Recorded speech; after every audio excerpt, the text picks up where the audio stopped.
안녕하세요. 오늘도 여러분들의 이야기를 모아 모두톡 TV 방송 시작하겠습니다. 지난번 500억의 행복을 다시 찾으려는 지영님의 이야기를 전해드렸습니다. 여러분들의 의견이 정말 분분했는데요. 지영님의 재결합을 원하는 분들이 계시는 반면 지나간 것은 미련일 뿐 다시 재결합하면 그때의 문제가 반복될 거라는 분도 계셨어요. 어쨌든 지영님의 결정을 응원하며 500억 자산가 김순애님의 인생 이야기 시작하겠습니다. 모두톡 TV 순애는 어린 나이에 아버지의 도박 빚으로 인해 석태라는 노인에게 팔려갔습니다. 어머니의 필사적인 만류도 소용이 없었어요. 아버지는 순애의 팔을 거칠게 잡고 발길질까지 하며 끌고 갔죠. 도망간 언니 대신 팔려가는 순애는 겁에 질려 울 수조차 없었습니다. 내 몸뚱이에 우리 식구 5의 목숨이 달렸어. 낯선 석태의 집에는 이미 2명의 아내가 있었습니다. 본처 박씨, 둘째 안씨였죠. 그들은 순애를 쌀축내는 계집애 영감의 새로운 놀이개라며 차갑게 대했습니다.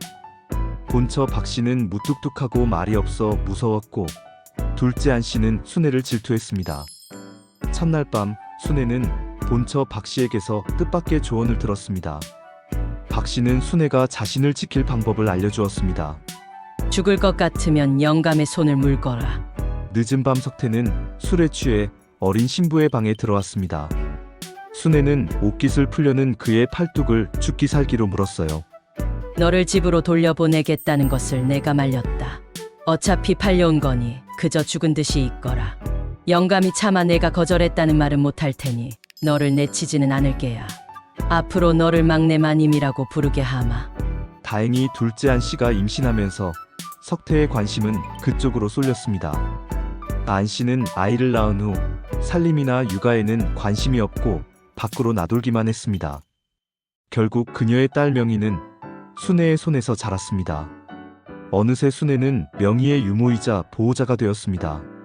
언니 배고파. 명희야, 막내 엄마라고 불러야지. 박씨는 무서운 말투로 명희를 나무랐지만 소용이 없었어요. 어린 명희는 살뜰히 보살피는 순애가 엄마처럼 느껴지는 모양이었습니다. 명희는 계속해서 엄마라고 불렀고 어느 순간 순애도 명희가 살갑게 느껴졌습니다. 하지만 이런 평온한 행복은 오래가지 못했습니다. 어느 날 안씨가 명희를 버린 채 석태의 땅 문서와 금덩이를 훔쳐 주랭랑을 쳤습니다. 충격을 받은 석태는 그대로 쓰러져 일어나지 못했어요. 아버지가 쓰러지자 동규가 고향으로 돌아왔습니다. 동규야, 아버지가 저리 꼼짝도 못하시니 내가 상회 일을 봐야 하지 않겠니? 공부를 마저 마치지 못한 채 돌아온 동규는 상회 일에는 흥미를 못 느끼고 술에 빠져 방황했습니다. 동규야, 내가 비록 내 친엄마는 아니지만 너를 내 자식같이 키웠다. 엄마는 너만 믿고 있는데 일이 엉망이면 어떡해?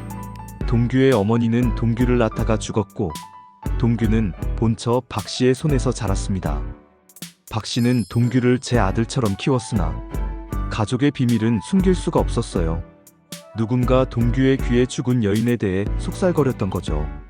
어느덧 빚은 눈덩이처럼 불어났고 이를 갚지 못해 파산하고 말았습니다. 동규는 빚쟁이들을 피해 행랑채 뒤편에 땅굴을 파고 그곳에 숨어 지냈습니다. 상회가 빚더미에 넘어가고 남은 거라고는 밭대기뿐이었는데 돌이 나오는 땅이라 팔 수도 없었어요.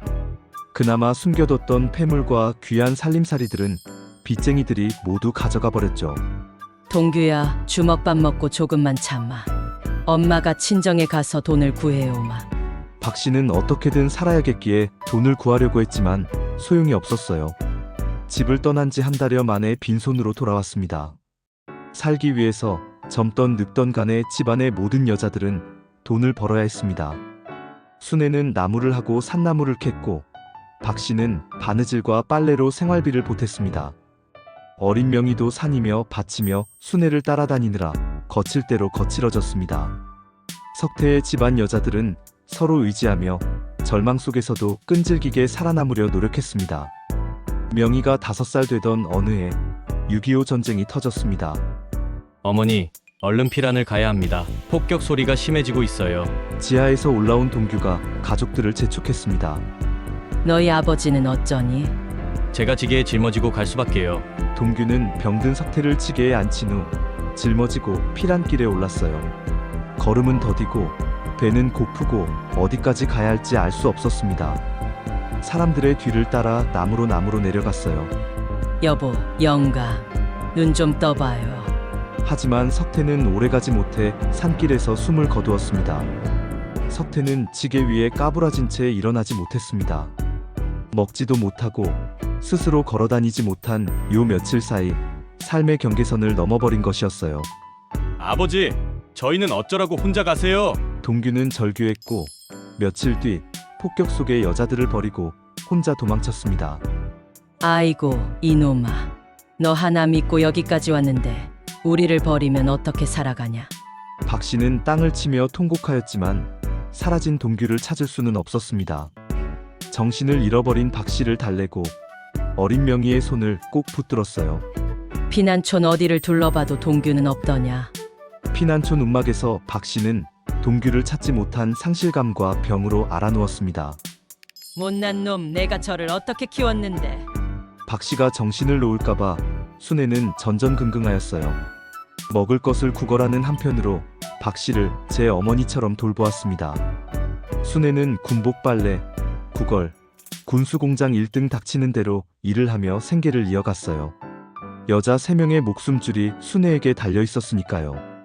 극한의 상황 속에서도 그들은 서로를 의지하며 끈질기게 버티었습니다. 호해요 호해, 전쟁이 끝났습니다. 전쟁이 끝났다며 사람들은 서로 얼싸안고 환호성을 질렀습니다. 순애와 박씨, 명희는 부둥켜 안고 울음을 터뜨렸어요. 전쟁이 끝나고 그들은 폐허가 된 고향으로 돌아왔습니다. 이후로 몇 년 동안 동규를 기다렸지만 끝내 동규는 돌아오지 않았어요. 서글프고 고통스러웠지만 박씨는 아픔을 딛고 정신을 차렸습니다. 모든 것이 사라졌지만 그들에게는 집과 밭이 있었어요. 세 여인은 서로 의지하며 새로운 삶을 시작했습니다. 명희야, 학교 늦어, 얼른 준비해. 언니 선생님이 그러시던데. 나이 많아도 된대. 학교 다니고 싶으면 데리고 오라고 하시네. 순애는 명희를 따라 뒤늦게 공부를 시작하였어요. 그리고 집 한 칸을 개방해 국밥집을 차렸습니다. 순애가 차린 국밥집이 대박이 난 것은 그녀의 나이 고작 25대였습니다. 농사를 지어서 살 수만은 없던 터라 행랑채를 가게로 연 게 신의 한 수였습니다. 음식 맛이 깔끔하고 주인장이 참 그렇게 곱고 친절할 수가 없어. 사람들의 입소문이 여기저기 퍼져나갔고 그 덕에 가게는 손님들로 문전성시를 이루었습니다. 전쟁통의 친정집은 피란을 갔다는 소식은 들었으나 이후 연락이 끊겼습니다. 아버지와 어머니는 난리통에 돌아가셨고 동생들은 재살기 바빠 어릴 적 시집을 간 누이를 잊어버린 것이었어요. 몇 번 친정집을 수소문했지만 뿔뿔이 흩어진 동생들의 소식을 들을 수 없었어요. 그도 그럴 것이 10세 미만의 동생들이 그녀를 기억하고 있을 리가 만무했어요. 언니는 살아있을지도 모르는데 전쟁통에 그마저도 소식이 끊겼습니다. 순애는 국밥집으로 번 돈을 차곡차곡 모았습니다. 작은 시골 마을의 국밥집은 몇 년 뒤 갈비탕집으로 바뀌었습니다. 전국 손님들이 한 번쯤 다녀가고 싶은 음식점이 되어갔어요. 그 돈으로 건물을 사고 작은 건물이 빌딩이 되었습니다. 빌딩은 임대 사업의 기반이 되었고 거기서 나온 돈이 작은 회사들을 위한 투자 자금이 되어 오늘날 500억 자산가가 되도록 만들었습니다. 순애는 그렇게 돈을 모으는 동안 결혼하지 않고 홀로 살았습니다. 늙어서 수족을 못 쓰는 박 씨를 돌봐야 했고 명희를 대학까지 보냈습니다. 하지만 순애는 검정고시로 고등학교를 졸업한 것이 마지막이었어요. 명희가 취직한 지 얼마 되지 않아 사귀던 남자를 데려왔을 때 순애는 눈물로 그들을 축복했습니다. 평생을 오로지 석태의 가족들을 지키고 삶을 이끌어가는데 헌신한 보람을 그때 느꼈던 거예요. 석태네 집은 자손이 귀한 것인지 명희는 슬아의 딸 은옥을 하나 두었습니다. 명희의 딸 은옥이 결혼을 하고 은옥이 아들 준우를 낳아 한 집에서 3대가 살게 되었죠. 요즘엔 나이가 들어서인지 앞이 뿌옇고 걸을 때마다 다리가 시원찮아요. 명희가 나 때문에 고생이죠. 우리가 이렇게 같이 늙어갈 줄은 꿈에도 몰랐어요. 예전에는 명희가 나한테 엄마라고 부르던 시절도 있었으니까요. 어쨌든 명희와 나는 돈에 큰 욕심이 없어요.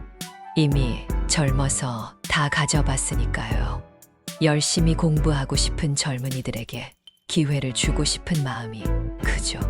오늘 자산가 김순애님은 200억을 S대에 기부하였습니다. 돈은 이런 데 쓰라고 번 것이라고 하시네요. 존경하는 마음을 담아 김순애님의 기부에 감사의 박수를 보냅니다.